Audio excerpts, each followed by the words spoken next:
Salam sejahtera. Isu hangat pagi ini, gempar Agong ada 48 jam untuk singkirkan Perdana Menteri. Dari Info Rakyat, berita sepenuhnya. Agong ada 48 jam untuk singkirkan Perdana Menteri. Yang di Pertuan Agong hanya mempunyai masa sekitar 48 jam untuk menyingkirkan Perdana Menteri Tan Sri Muhyiddin Yassin. Setelah tengah malam esok, peraturan darurat akan berakhir. Dengan itu, membatasi dan melemahkan kuasa yang diberikan kepada Al-Sultan Abdullah Riayatuddin Al-Mustafa Billah Shah di bawah pengisytiharan darurat saat ini yang memungkinkan Raja meluas untuk bahkan melepaskan Perdana Menteri. Jadi apa yang boleh dilakukan oleh Raja? Langkah paling jelas adalah memanggil semua anggota parlimen secara individu ke Istana Negara secepat mungkin untuk menentukan sama ada Muhyiddin masih mendapat sokongan majoriti Dewan. Ini akan menjadi barometer terbaik kerana ini adalah langkah terbaik seterusnya untuk gerakan tidak percaya di Dewan Rakyat yang diharapkan dapat disekat oleh Speaker Datuk Azhar Azizan Harun.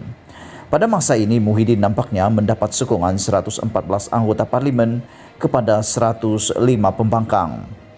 Walau bagaimanapun, kita mesti mengambil kira bahawa Presiden UMNO Datuk Seri Ahmad Zahid Hamidi dengan jelas telah mengatakan berkali-kali bahawa partinya tidak menyokong Presiden Bersatu tetapi hanya menyokong pentadbiran Perikatan Nasional PN. Sekiranya 37 ahli parlimen UMNO mendapat sokongan daripada ahli parlimen Pagoh ini, ia secara berkesan dapat membatalkan pentadbiran Muhyiddin.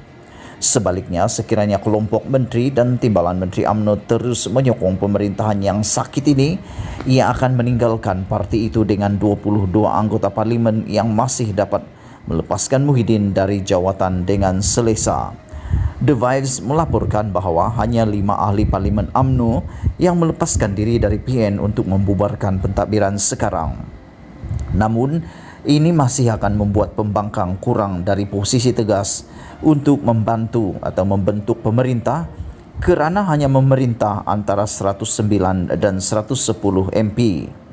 Seorang pakar perlembagaan kanan yang meminta namanya tidak disebut, namanya memberitahu The Vibes bahawa di bawah sistem Westminster, jika menjadi jelas bahawa Perdana Menteri tidak lagi mendapat sokongan majoriti di Dewan, Agong dapat memberikan peluang kepada pemimpin pembangkang untuk berusaha membentuk kerajaan majoriti.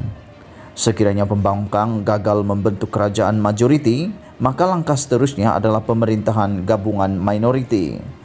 Membatalkan Seksyen 11 Peraturan Darurat dapat membuang Muhyiddin.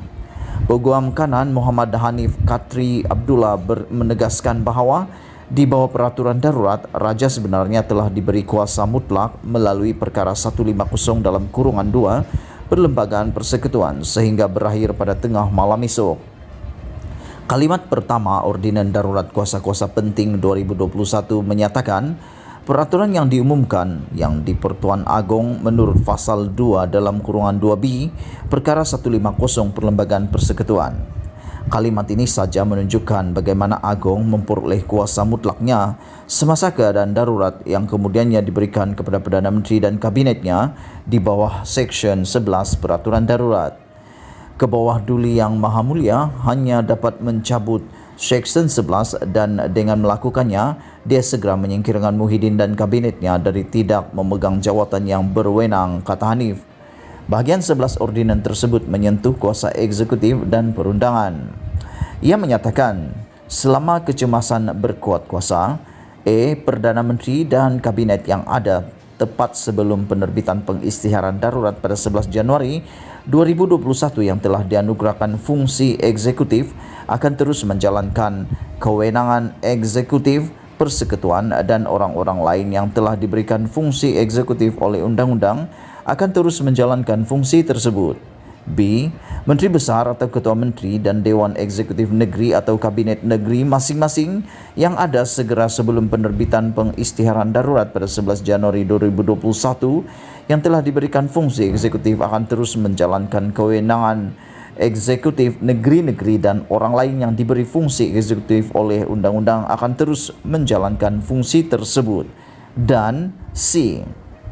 Fungsi perundangan untuk membuat, perundangan tambahan di bawah Undang-Undang Persekutuan dan Undang-Undang Negeri akan terus dilaksanakan oleh orang-orang yang diberi kuasa oleh undang-undang tersebut. Apa yang berlaku semalam?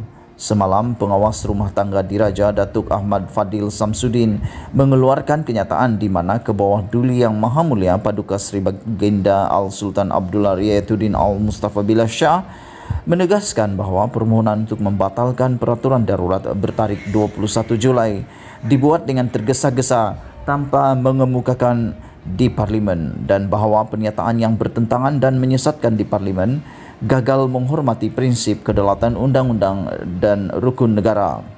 Ini mengabaikan fungsi dan kuasa baginda sebagai ketua negara seperti yang termaktub dalam Perlembagaan Persekutuan. Untuk ini, Yang Mulia menyatakan kekecewaan besar atas pernyataan yang dibuat pada 26 Julai 2021 bahawa pemerintah telah mencabut semua peraturan darurat yang diumumkan oleh ke bawah Duli Yang Maha Mulia walaupun pencabutan belum diberikan persetujuan kerajaan, kata pernyataan itu. Tidak ada agung yang pernah mengeluarkan kenyataan yang sangat tegas di mana dia menamakan individu di Putrajaya dan mengabaikan kehendak raja dan raja-raja Melayu.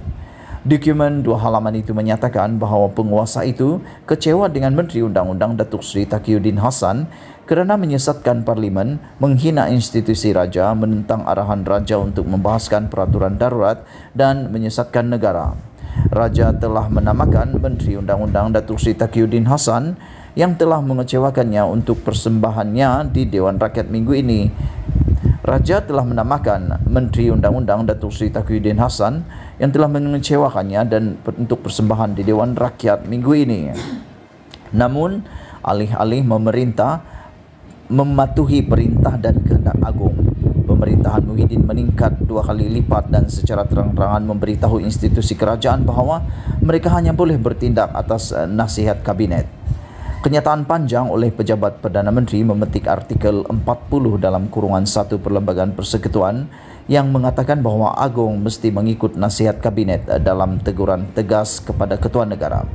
Bagaimanapun, Peguam Kanan Datuk Seri Rajan Navatranam mengatakan bahawa sementara artikel 40 dalam kurungan 1 menyatakan bahawa Agong dalam menjalankan fungsinya di bawah perlembagaan hendaklah bertindak mengikut nasihat kabinet, ia juga menyatakan kecuali yang dinyatakan lain dalam perlembagaan. Jadi, di mana perlembagaan memperuntukkan Agong tidak dipaksa untuk bertindak atas nasihat kabinet. Dengan kata lain, ada kelayakan yang dinyatakan secara tegas di bawah artikel 40 dalam kurungan 1 Perlembagaan Persekutuan. Dia memberi gambaran bahawa di bawah artikel 150, Raja memiliki kebijaksanaan mutlak untuk mengisytiharkan darurat kerana Raja hanya akan berpuas hati bahawa keadaan darurat yang dahsyat dan ada ancaman terhadap keselamatan, kehidupan ekonomi atau ketenteraman awam. Dengan kata lain, Raja tidak dipaksa untuk mengumumkan darurat hanya kerana baginda telah dinasihatkan oleh kabinet untuk melakukannya. Ini jelas ketika Raja menolak untuk mengumumkan darurat pada Oktober 2020. Ketika itu diusulkan oleh Perdana Menteri, kata Rajan. Berita penuh dari TheVibes.com dipetik daripada Info Rakyat.